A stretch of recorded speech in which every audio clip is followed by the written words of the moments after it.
Señores, el mundo siempre ha tenido dudas sobre temas específicos y sobre misterios que ni hemos podido descifrar ni lo vamos a poder hacer.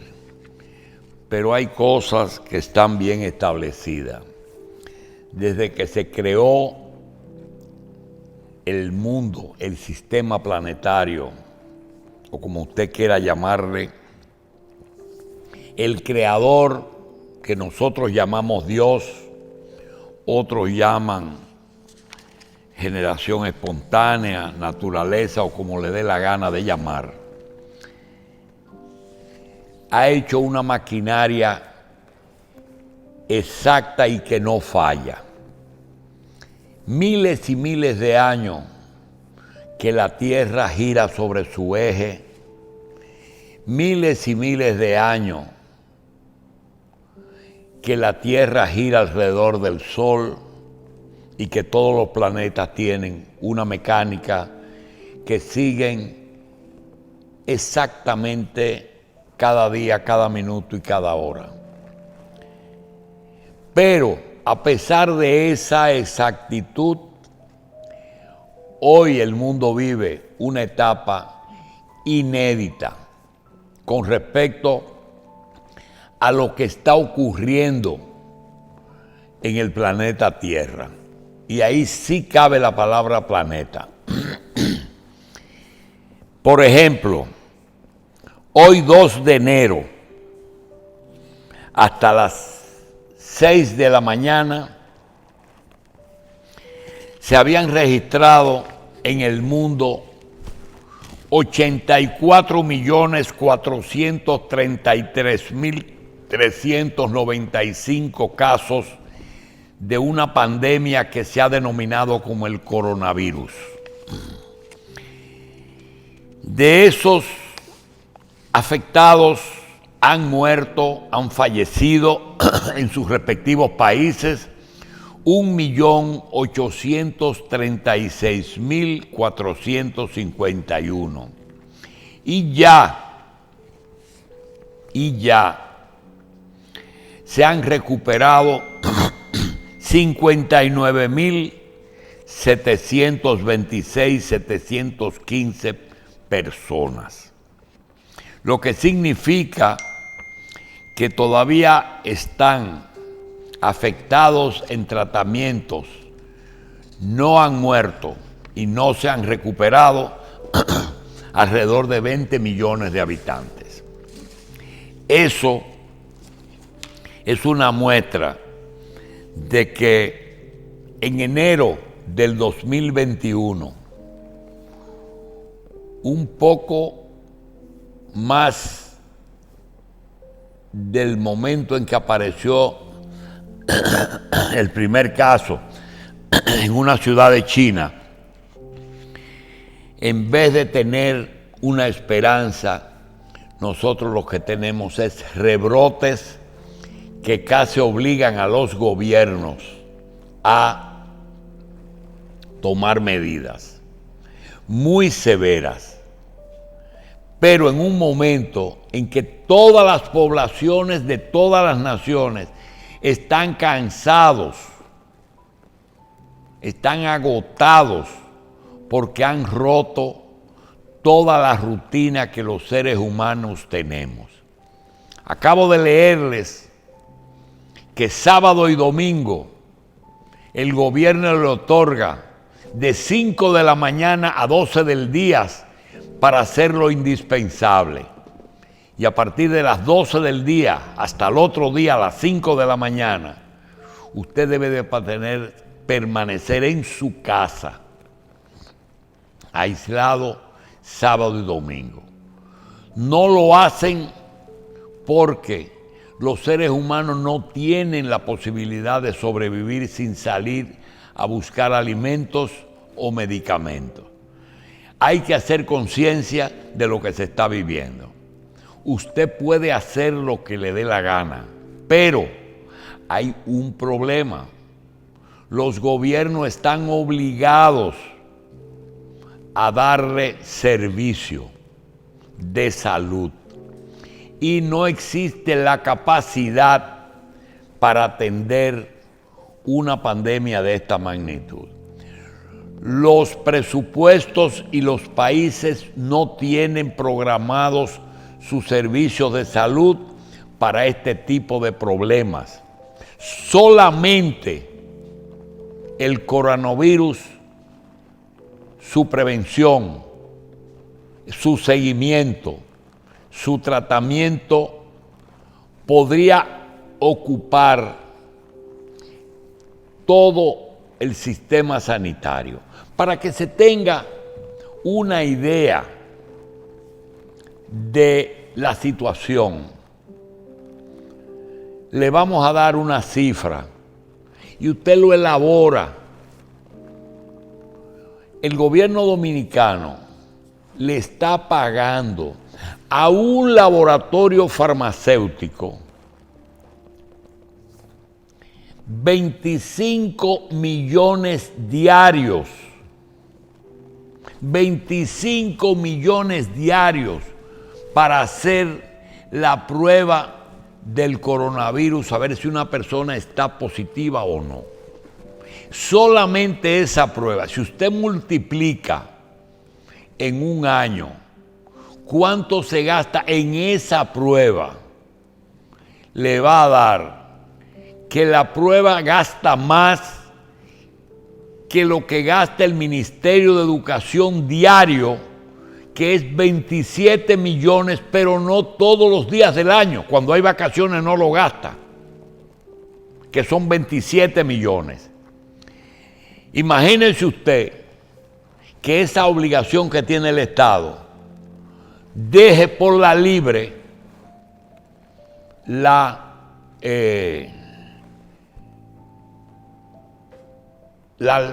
circulación de todos los dominicanos. Hay muchas quejas. Salen las redes, que ahora resulta que las redes importantes, sobre todo en estos momentos en que todo el mundo se puede expresar, se quejan de que hay una zona libre en República Dominicana en que no está libre de coronavirus. No. El problema es que la principal fuente de divisas que tiene este país es el turismo. Y resulta que le han asignado al este la zona turística. Y todo el que tiene una villa o una posibilidad de irse al este a pasar estos días, lo hacen sin mascarilla, sin distanciamiento. Ahora, olvidándose de cómo nació el coronavirus en la República Dominicana. Primero, una señora que regresó de fuera. Segundo, un turista italiano. Y tercero, una fiesta en el este. De modo que los desafueros que hicimos en diciembre fue lo que produjo un incremento que obliga al gobierno hoy a tomar esas medidas. A ningún gobierno le interesa crear ese tipo de problemas, porque hay otra cosa. No hay ingresos y los gastos son mayores. No hay ingresos. Se habla de impuestos. ¿Impuesto a quién? Al que van a votar, al que votaron, le van a cobrar impuestos. Pongan los impuestos que quieran. No se pagarán. No se pagarán. Los bancos no pueden dar moras ni créditos porque ese dinero no es de ellos. No importa, no le van a pagar. Y cuando vengan los tribunales para ejecutar, no va un juez a condenar a nadie a que le ejecuten una casa. No le van a dar ejecución si es en este periodo. Habrán quiebras masivas. La economía, la crisis económica es mayor que la crisis de salud ya en este momento. Si no nos damos cuenta de lo que está pasando, no vamos a asimilar esas medidas y terminaremos hablando pendejadas. que por qué en Guachupita la policía reprime y en Punta Cana no. Porque Punta Cana quiere mostrarle al mundo que aquí se puede venir y el precio que se va a pagar, usted va a ver cuál va a ser. Porque resulta que las personas que van para Punta Cana llevan el virus o lo traen de fuera. Es un gran problema. Y dentro de todo eso, porque siempre hay una fresita que se le pone encima al helado para adornarla, usted tiene que República Dominicana y Estados Unidos tuvieron la desgracia, porque es la mayor desgracia que nos pudo ocurrir, que tuvimos elecciones políticas presidenciales y congresuales en este año. Y entonces las autoridades han cambiado, lo que trajo como consecuencia que en los dos lugares los que estaban perdieron, los partidos y los presidentes perdieron. Aquí, por suerte, el que perdió se retiró, pero para poder tomar fuerza el que llegó, le han iniciado un proceso de persecución por corrupción que existe, pero que no se le va a dar tregua. Y en Estados Unidos, un señor que perdió está en unas condiciones que no se puede aguantar todavía a 16 o a 14 días de la toma de posesión del próximo gobierno, que él no ha reconocido. Y todo eso nos afecta porque hoy mismo una ayuda de $600 que le estaban dando a los que no están trabajando en Estados Unidos, se quería llevar a 2,000 y se lo acaban de rechazar. ¿Y eso a qué nos importa? Tenemos 1 millón de dominicanos que manda dinerito todos los meses aquí. Y según cálculos que nos da el señor representante dominicano, de origen dominicano en el Congreso, el dominicano manda aproximadamente un 20% de sus ingresos a sus familiares aquí. De manera que le vamos a dar lectura a una visión global que alguien escribió y que, aunque nosotros no estamos totalmente de acuerdo con lo que dice, creo que nos puede ahorrar bastante tiempo y ayudar a que ustedes puedan compartir esto. Dice así: otra década perdida. El desastre que el coronavirus está dejando en América Latina y cuánto demorará en regresar el nivel de prepandemia. El principal problema es que 23 millones de los que perdieron sus trabajos ya no van a poder regresar a trabajar. Hasta la vacuna siempre, dice la pintada en un muro, el Alto, en Bolivia, parafraseando a la famosa consigna del Che Guevara, hasta la victoria siempre. Y en esas 4 palabras se resume el sentimiento de los latinoamericanos desde Río Bravo hasta la península antártica. Los latinoamericanos esperan que con la llegada de la vacuna para el coronavirus vuelva el crecimiento de las economías y sobre todo los ingresos y el trabajo que perdieron en la pandemia.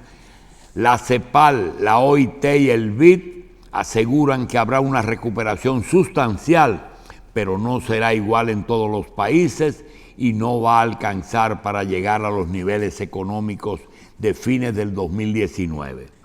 Dicen que mucho dependerá de cuán eficientes sean los estados para distribuir y administrar las vacunas, la capacidad de mantener los estímulos fiscales y otras líneas de ayuda directa para la reactivación, y cómo reaccionen ante el descontento social que la crisis está generando. Hay 3 países que saldrán mejor parados de la recién pandémica. Perú, que puede crecer hasta un 9%, Panamá, que tendrá un aumento de 5%, y Bolivia con un 5%. En toda la región, el crecimiento será de un moderado 3%, apenas la mitad de lo perdido este año, en que la economía se contrajo un 7.7%. La mejora no será más que un rebote estadístico, de acuerdo a la Comisión Económica de América Latina. Más de 30 millones de personas perdieron sus trabajos en este fatídico 2020 y 23 millones de esos 30 ya no volverán de inmediato a entrar en la fuerza de trabajo.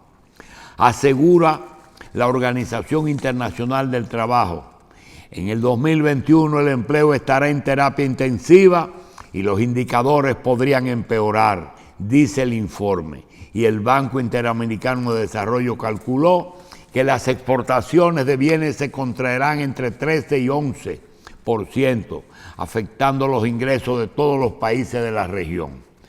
Lo que veremos será un efecto rebote, que en el Perú tendrá la mayor remontada, después de cerrar este año con una brutal caída cercana al 13%, causada también por una crisis política extrema. En el 2021 las proyecciones marcan que crecerá alrededor del 9%. Según el ministro de Economía peruano, Mendoza, hay una situación un poco más manejable que nos permite abrir con un poco más de confianza y menos riesgo las actividades económicas. Mendoza es miembro del gabinete del gobierno de Francisco Sagasti, quien asumió la presidencia en medio de una profunda crisis política a mediados de noviembre. Es bueno advertir que se está refiriendo a Perú, porque Perú tiene también un componente que es el país más afectado por los casos de corrupción y por los cambios violentos de presidentes de la República. Los últimos presidentes han estado sometidos a la justicia, todos, y el caso de Odebrecht afectó profundamente esa economía y adicionalmente le viene el otro problema. Pero el analista Diego Macera del Instituto Peruano de Economía es mucho más cauto. Si el Congreso que será elegido el próximo año se parece al que tenemos, el golpe de la confianza será grande. Las inversiones que se necesitan para crecer no vendrán y las que están tratarán de irse. ¿Por qué? Porque la inversión extranjera es la única solución que tienen los presupuestos. Un presupuesto se nutre de impuestos, de préstamos, de donaciones y de ahorros. No se puede ahorrar eliminando personal de la administración pública. No se puede pagar la deuda interna porque no hay recursos. Los otros países es muy difícil que le presten a República Dominicana y la única posibilidad es un absurdo, que empresas vengan a República Dominicana a invertir. Solamente las mineras podrían aprovechar esta situación para venir a invertir, metiéndose de contrabando en eso. Esa es la razón por la que el gobierno actual fundamenta la actividad económica en la inversión público-privada. Es decir, cederle al sector privado la inversión que se necesita para manejar los principales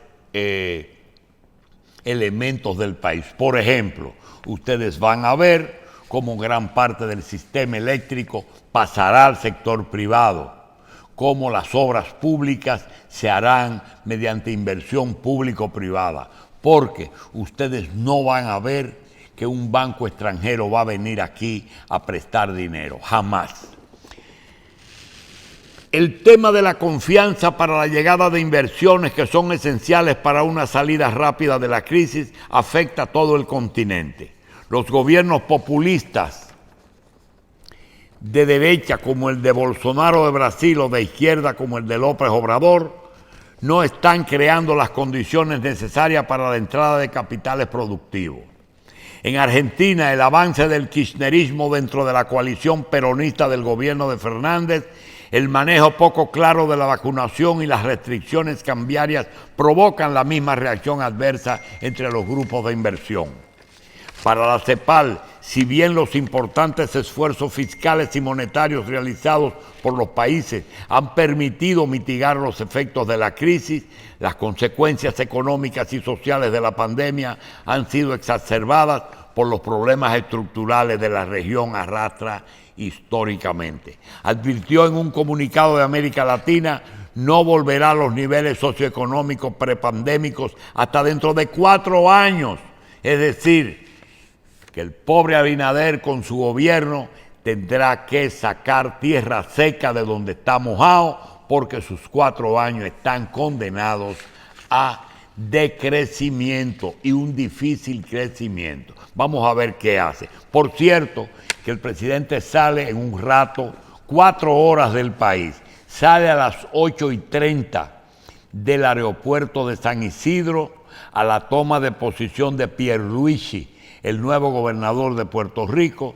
Llegará a Puerto Rico al aeropuerto de Isla Grande, el que está dentro de la ciudad, y a las 12:30 del mediodía estará saliendo para República Dominicana. De 8:30 a 12:30 estará el presidente de la República en Puerto Rico en la toma de posesión del nuevo gobernador. 4 horas exactas, 8:30 a 12:30. El impacto más duro de superar es de los millones de personas que perdieron sus trabajos, formales o informales, y que ya no buscan otro trabajo. Uno de los impactos más importantes está en la tasa de desocupación de manera permanente, los que perdieron, y no está hablando aquí de la cantidad de empresas, sobre todo pequeñas empresas, que han desaparecido para no volver. Y quiero decir que hablando con 2 empresarios dominicanos que no estoy autorizado a dar los nombres, pero son de los principales de este país, su recomendación es que es un momento que sí pueden y lo logran derivar sus trabajos, es decir, a lo que se dedican, derivarlo a otras áreas que quizás sea más rápida su recomendación. Cuando me dijeron eso, pensé en uno de los grupos económicos emergentes más importantes que tenemos aquí, que es el Grupo Estrella. El Grupo Estrella se dedicaba en los 80 a hacer naves industriales a las zonas francas y a la industrial de Herrera, a la industrial de Jaina. Hacían naves de acero con techo de zinc. Esa es lo que ustedes conocen como naves industriales. 500 metros, 2000 metros, 2000 metros. Pues resulta que la industria dominicana se fue a pique y la mayoría de las empresas que estaban aquí se fueron a otros países y la industria colapsó. ¿Qué hizo Estrella?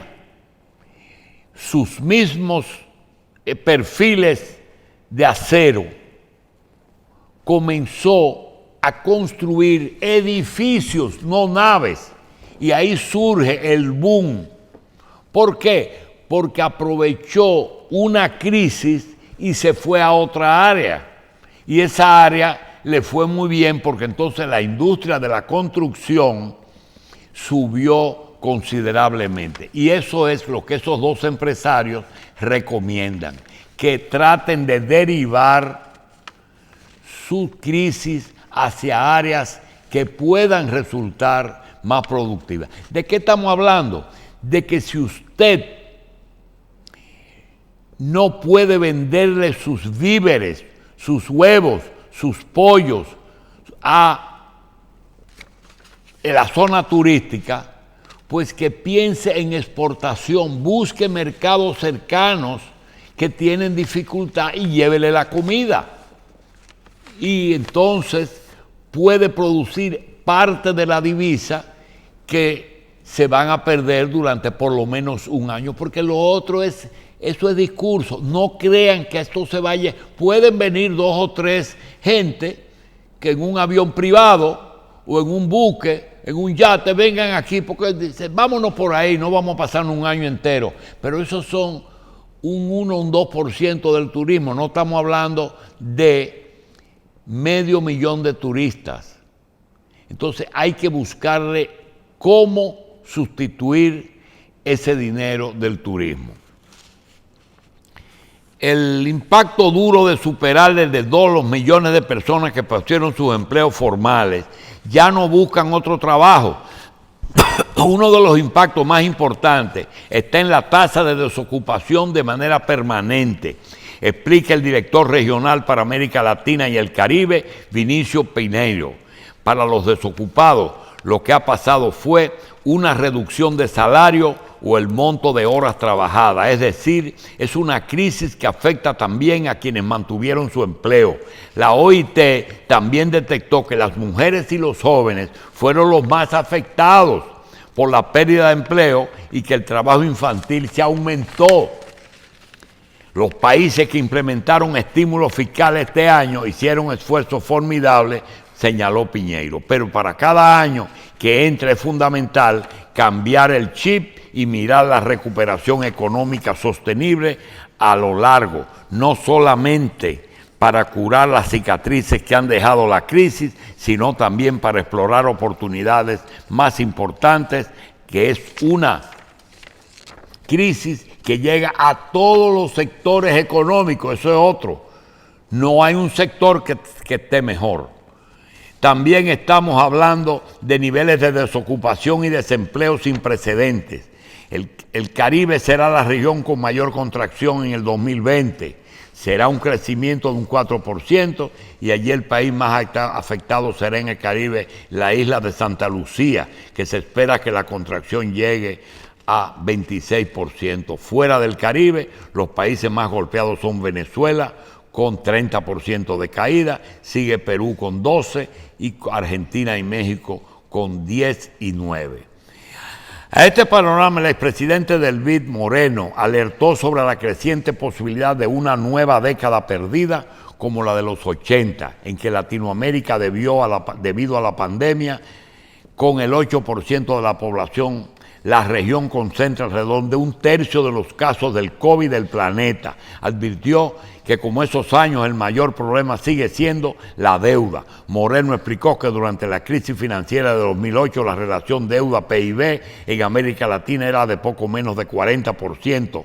En los hechos, la mayoría de los mercados emergentes fueron los que impulsaron el crecimiento de la economía mundial, pero la situación es muy diferente. Ahora, dijo, no solo porque la contracción del PIB es tremenda en todo el mundo, sino porque la región ahora está más endeudada. La relación deuda-PIB estaba cerca del 58% a principios de año, quien proyectó que podía ser un 75% en los próximos 18 meses. El dato positivo, remarcado por todos los analistas y sectores, es la salida de Donald Trump, que va a devolver a América Latina la relevancia que merece. En las políticas internacionales de Washington, la llegada de Biden será un respiro en ese sentido. Los populismos dejarán de tener un aliado en Casablanca y si bien no se espera que la administración vaya a implementar ningún rescate millonario, seguramente podrá más atención y alentará las inversiones de sus empresas y los préstamos blandos de los organismos internacionales. Quiero decir 2 cosas. 1, la manera en que el Banco Central de la República, encabezado por Héctor Valdés, da cuenta de que está manejando la economía en una forma no digo magistral, porque es una palabra muy tremenda, pero muy, muy de acuerdo a los tiempos. Y si en un momento dado Luis Abinader, presidente de la República, tiene una duda, o por su cabeza pase la duda de si debió remover a esa gobernación, que se quite esa duda de la cara. Fue la mejor decisión que tomó el gobierno de confirmar a Héctor Valdés, independientemente de cualquier otro tema que se pueda hablar de eso, sobre todo esos que aspiraban a ese cargo y a lo mejor se lo ganaron y que no le fueron premiados por el prestigio de ser gobernador del Banco Central. Esa fue una buena decisión. El otro tema es que nos extraña mucho que solo un pequeño porcentaje de los 26 partidos que participaron en la boleta electoral última, 26 organizaciones políticas, solamente he visto 5 que han hecho algún tipo de pronunciamiento con respecto a expectativas y deseos para este año. Qué raro que ni siquiera han hecho un pronunciamiento. Y nosotros quisiéramos hacer una pausa, pero antes quiero pedirle a alguien que está con nosotros, que es el maestro Solano, de que él acaba de venir de Estados Unidos y está vivió ese problema que hoy ustedes van a oír que está afectando a Estados Unidos, y es cuál es la encrucijada de el dominicano o el latino o el desempleado de Nueva York. ¿Cuál era su expectativa? ¿Qué recibieron? ¿Por qué nosotros recibíamos remesa? ¿Por qué corremos el riesgo de dejar de recibirla? ¿Qué aprobó el Congreso? ¿Qué rechazó el Congreso? Pero eso después de la pausa.